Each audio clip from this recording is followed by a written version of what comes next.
Hi, my name's Juven. I'm just going to go through the online enrolment form with you all, just to show you the layout and what sections you need to complete and any evidence that you may need to upload. So you would have received an email with a link to your online registration and a text message with a 5-digit code. You need to open up your email link and use the 5-digit code to bring up this page. Now, it will be different for each and every one of you depending on the course that you've applied for. However, just using this course as an example, this course has a £30 fee on it. Now, this is the most that you'll pay, and it could be considerably less depending on the answers that you provide in this section to claim any remission. So first of all, we're just going to open up all the sections. So you can see there's bits in green and there's bits in red. Green means that the details are filled in, but however, we do want you to go through these details again to make sure all the information is correct and amend accordingly. The bits in red need to be completed before we can move on to the next section. So if you click open all, it brings up. So first section is previous study details. So have you studied at Leicester College before? Tick yes or no. Have you enrolled at another educational establishment? Again, yes or no. And please give the name of the last school or college you're attending. So you just you can either hit here or the drop down list and select the last school or college you attended. Now, moving on to the personal details section. This section is really important as we would like you, first of all, to upload evidence of ID. So the types of evidence and ID you can upload are passport, driving license, benefit document, bank or credit card details, national ID, exam certificates, national insurance number, or your birth certificate. And also in this section, we'd like you to upload an ID photo. So it'd be, as it mentions here, full front view of your face and shoulders. It must be clear, sharp, and in focus, and must be a true likeness of yourself. Please do not use black and white photos, and hats or head coverings are not allowed except for religious reasons. Please do not use any filters on your photo.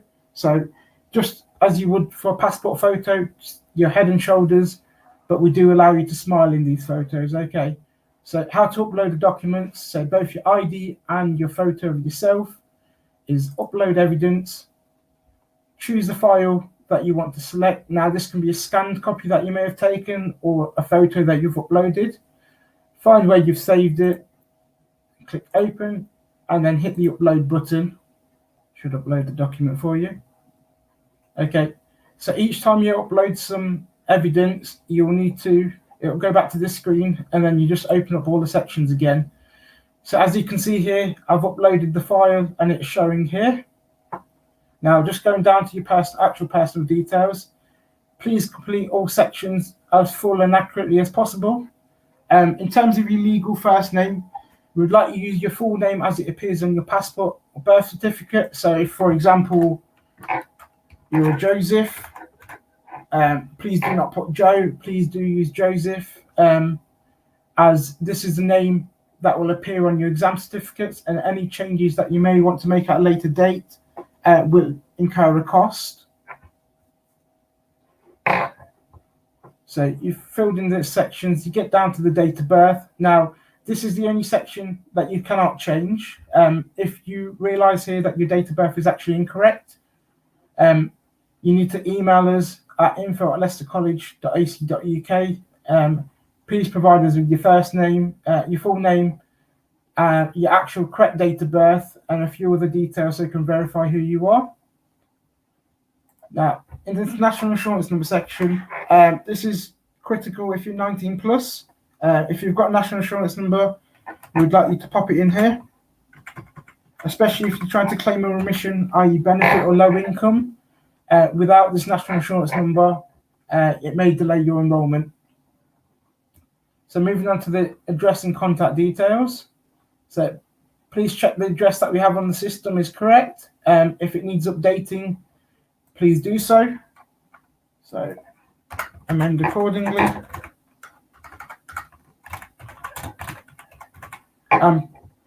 Please state when you started living at this address.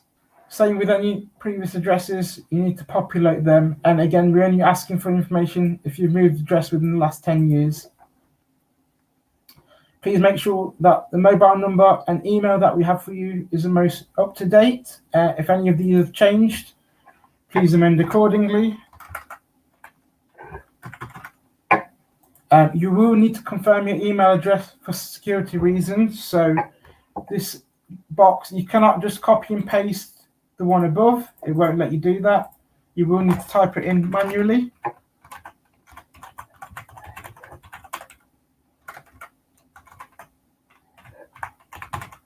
And if it's correct, it will change green to say email addresses match. If there is a mistake, for example, it won't turn green. So please make sure you double check that. So just moving on, we would like the details of your emergency contact in case you need to contact them for any reason. So if it's the same as what's already on the screen, please leave as it is. Or if it's a new person, please amend accordingly, updating both the name and the mobile contact number. Going down a bit further, please answer all questions that are in red as they're mandatory and you will not be able to move on to the next sections.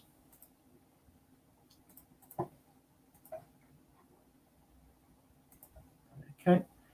Moving on to the employment status section. So this section is really important. If you're 16 to 18-year-old, please select your in full-time education. If you're 19 and over, please select your employment status as it is relevant the time you're completing this form. So if you're currently working in paid employment, select the paid employment section and fill in the relevant documents. If you're not working, you're unemployed and you're looking for work, again, select that and the correct fields will appear. And if you're unemployed and not available to start work, complete that section. Now, if you're claiming remission for benefits, you need to select the unemployed, looking for work and available to start work section. If you're claiming low income remission, you need to select in paid employment and fill your details in accordingly. So I'm just going to pop in that I'm unemployed and looking for work. So it's going to ask me date unemployment started, fill in as accurately as possible, and how long I've been unemployed for. It'll also ask me what benefit I'm in receipt of. So I'll just tick JSA. And because I've selected the benefit, it's asking me to upload a file to prove that I actually am in receipt of that benefit. So again, you'd upload the file, choose the file you want to select. Again, it could be a scanned document or a photo you may have uploaded, and click upload. Okay, as I mentioned previously, every time you upload a piece of evidence, it will bring you back to this screen, and you just click the open all button and scroll back down to the section that you're at. Okay, so we're on this section, so I've uploaded my file. If you're in receipt of benefits and you're uploading benefit evidence, it needs to be dated within the last 12 months. And again, if you're it's a joint claim for a benefit, and for example, and your partner is the one actually looking to study at Leicester College, they will need to provide evidence of this by either uploading a marriage certificate claiming that you're together, or a shared household utility bill with both your names on it in order for the remission to be valid. Again, just upload the file of evidence. So moving on to the residency and nationality section. So some questions around, is English your first language? Are you a British citizen? Again, they're just yes or no answers. If you have a passport number, please populate that in there, and it'll ask you what your nationality is. So there's a drop-down list, and you can just fill out the nationality. Now, your nationality is what passport you hold. So if you're a British citizen and you hold a British passport, you put down United Kingdom, not England. Have you lived in the UK, EU, EEA? Again, this is a yes/no question. If you've selected no in this section, some other further fields appear, and it will ask you the date of entry into the UK. It will ask you have you completed the fee status assessment with Leicester College? This is really important because if you haven't lived in the UK, EU, or EEA for the last 3 years, we need to do this for Home Office purposes to determine whether you would be classed as a home or overseas student. And then depending on this information, it's what you'd be required to pay or if you'd be able to receive any remission. So have you completed the fee status assessment with the Leicester College Welfare Advisor? Yes or no? If you've ticked no, we'd like you to upload any files to verify your status in the UK. So just some of the examples are your biometric residency card, passport, visas. So again, upload the file.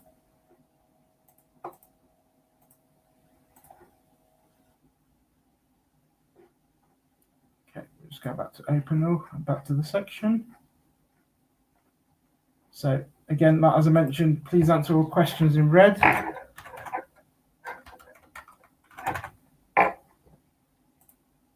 And then you'd be asked to select your immigration status if it's one of the following. So moving on to the qualifications already achieved section. Now this section is really important. Without uploading evidence, it may delay your enrolment, especially if you're 16 to 18-year-olds. Please upload your exam certificates or any result slips that you may have, so that our tutors, when confirming your enrolment, can verify and validate that you meet the entry requirements of the course. If you're 19 plus, obviously we understand you may not have your exam certificates or you may have lost them. Please fill in the sections, these further sections, and a tutor will be in contact to verify if they have any further information they require. Now, the section about what is your highest level of qualification, this is really important to us as this will help us determine whether you're entitled to any remission. If you're unsure of what any of these mean, you can click here for examples and it'll open up a separate tab indicating exactly what a full level 2 is, what a full level 3 is, etc. And you'll be able to fill in the details accordingly. So I'm just going to pop down, I have a bachelor's degree, which is level 6. So on here, I would select level 6. Moving on to the primary disability and learning difficulty section. Now, if you have a disability or learning difficulty, you need to indicate it to us on this section. So if you click yes here, it will open up some further fields where you'll be able to select what disability you have, what learning difficulty. If you have more than one disability and learning difficulty, you need to indicate your main or primary disability or learning difficulty. Now, this can be different to what you've stated already above, or it could be one that you've already selected here. So I'm just going to pop down social and emotional difficulties and then answer these further questions accordingly.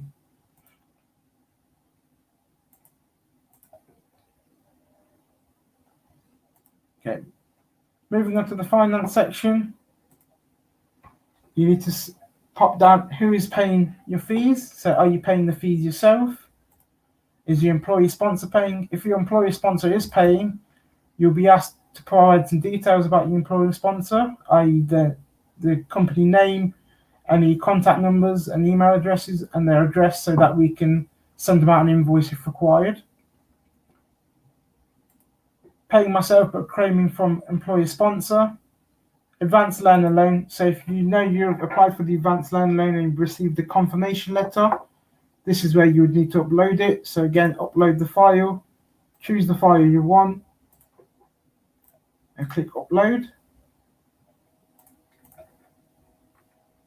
Okay, if it's a parent or family member paying, if you're receiving any benefits, you need to make sure you complete the employment status section above and uploaded evidence of that benefit, as I mentioned previously.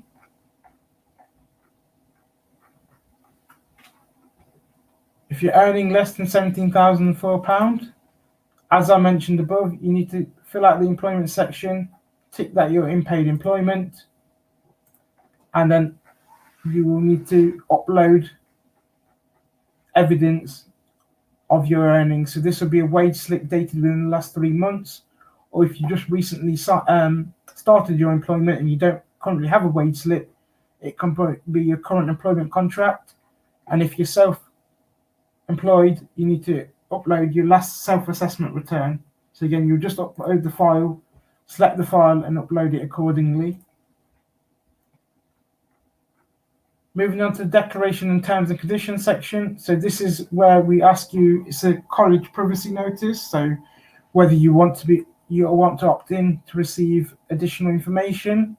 It's an opt-in service, so you need to tick whether you want to receive any further information and how you wish to receive it.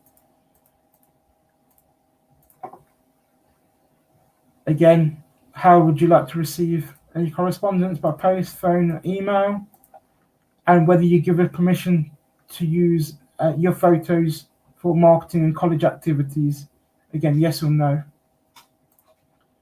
Do you have any unspent criminal convictions? Yes or no. If you've ticked yes, you will be contacted by a member of the risk assessment team later on down the line. If put no and move on. So I believe that all the information claimed in this application form is correct to the best of my knowledge, and I accept the terms and conditions. You need to tick the box and sign below. So it's just using your mouse, populate a signature in. If you don't have access, it's not allowing you to do this, the terms and conditions, accepting the terms and conditions will be sufficient enough. So you just need to make sure you tick this box. Moving on to the final section, the feedback section. What made you choose Leicester College? You need to answer the questions accordingly. Again, completing all bits that are in red. So which social media you use the most? And did you attend one of our open days? Before you continue and move on, please always save the progress of your application in your online enrolment, because if anything happens or the system goes down, at least we've got your details, the majority of them completed and filled out. So click save.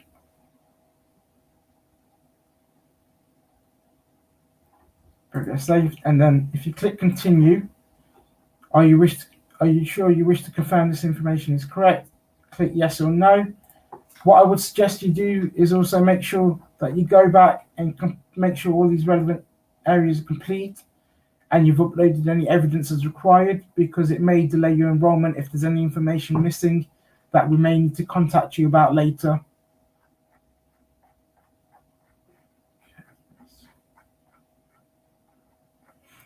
Going back to different evidence sections. So in this section up at the top where you have to upload your form of ID and a photo, you can upload 3 pieces of evidence. So here you can see I've just uploaded 1, but up to 3 pieces of evidence. Where it asks you about benefits, in the employment section, you can upload up to 5 pieces of evidence. If you're doing low wage, you can upload 4 pieces of evidence. Under the qualification section, where we've asked you to upload your exam certificates or result slips, you can upload up to 8 pieces of evidence. And then around your residency and nationality, you can upload 6 pieces of evidence if you've stated you've not lived in the country for more than 3 years. And in regards to the advance, if you've selected that the advance, you're funding your course for the advanced learner loan, you can upload 3 pieces of evidence. So let's move on to continue. Are you wish to confirm this information correct? Yes. So based on the information you provided on the previous screen, it will work out the fees for the course that you may need to pay. I've selected, so I've got £30 based on the information that I've got £30 to pay. So if you've applied to the Learner Support Fund, you just tick this box at the bottom to say you've applied. If you've not still yet to apply to the Learner Support Fund, you can click here and you may be able to receive help towards the cost of your course. However, if you've applied and you are not eligible for Learner Support Fund, you will need to pay the fees yourself. So you have the pay now option, and if your fees are over £150 to pay, there'll be a pay by instalment option here that you could select. So If you click pay now, it will bring up a screen where you can enter your credit card and debit card details. Please note we don't accept American Express, only credit or debit cards. And if you select the pay by installment option, if it's available here, you'll be contacted during enrollment of how to come in and set up your installment payments. So if I click pay now, it'll ask me some further details. So the name as it appears on my card, and then some additional information.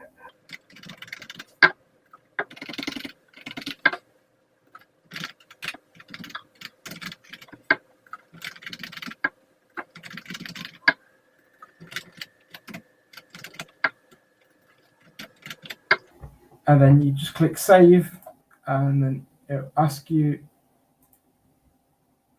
to proceed to payment. And then here you'll be able to enter your card details. So that's everything, I think, guys, covering. If you do have any other information that you require, please email us at info@leicestercollege.ac.uk. But once you've completed the sections, you won't be able to go back and change any details. So please make sure you fill it as accurate as possible and upload any evidence. Otherwise, it may delay your enrollment. Once you have completed this, a tutor will be in touch with yourself to confirm your place on the course. And then the final step is a member of the enrollment team will verify the details you've completed. And if there's any further information that is required, they will be in touch. I hope that helps with the online enrollment process, guys. You can go back and view this video as many times as you want. But any further questions, please feel free to contact us on info@leicestercollege.ac.uk. Thank you.